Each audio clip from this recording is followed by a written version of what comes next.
Hello Empuraan എന്ന ചിത്രത്തിൻ്റെ first day Tamil Nadu presale collection റിപ്പോർട്ടാണ് ഇന്നൊരു വീഡിയോ ഭാഗത്ത് ഉൾപ്പെടുത്തിയിരിക്കുന്നത്. വീഡിയോയിലേക്ക് മുൻപ് വീഡിയോ ലൈക്ക് ചെയ്യുക, ചാനൽ സബ്സ്ക്രൈബ് ചെയ്യാൻ വേണ്ടി ശ്രമിക്കുക. പൃഥ്വിരാജിൻ്റെ സംവിധാനത്തിൽ മോഹൻലാൽ, മഞ്ജു വാര്യർ, ടൊവിനോ തോമസ് എന്നൊക്കെ പ്രധാന കഥാപാത്രങ്ങളായെത്തി ഈ വരുന്ന മാർച്ച് 27 റിലീസിനെത്താൻ പോകുന്ന ചിത്രമാണ് എമ്പുരാൻ. എല്ലാ സിനിമാ പ്രേമികളും ഒരേപോലെയാണ് എമ്പുരാൻ എന്ന ചിത്രത്തിൻ്റെ ഓരോ അപ്ഡേഷനും അറിയാൻ വേണ്ടി കാത്തിരുന്നത്. ഫൈനലി ചിത്രത്തിൻ്റെ ഏറ്റവും പ്രധാനപ്പെട്ട കർണാടക പ്രീസെയിൽ കളക്ഷൻ അപ്ഡേഷൻ ആരാധകർക്ക് മുന്നിൽ പുറത്തുവന്നിരിക്കുകയാണ്. മികച്ച ബുക്കിംഗ് ആണ് ചിത്രത്തിന് കർണാടകയിൽ നടക്കുന്നത്. ഇപ്പോൾ ഇതാ ചിത്രത്തിന് ഇതുവരെ കർണാടകയിൽ നിന്ന് മാത്രം ഏകദേശം സ്വന്തമാക്കാൻ വേണ്ടി സാധിച്ചത് 1 കോടിക്ക് മുകളിൽ പ്രീസെയിൽ കളക്ഷനാണ്.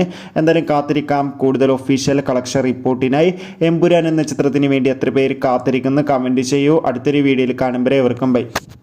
അതോടുകൂടി ഏപ്രിൽ മെയ് മാസങ്ങളിൽ ധാരാളം ചിത്രങ്ങൾ OTT റിലീസ് ചെയ്യും. നമ്മുടെ ചാനൽ ഭാഗം പരിശോധിച്ചാൽ ആ വീഡിയോ ഒക്കെ നിങ്ങൾക്ക് കാണാം. അതൊക്കെ ഒന്ന് കാണുക. അടുത്തൊരു വീഡിയോയിൽ കാണുമ്പോൾ എവർക്കും ബൈ.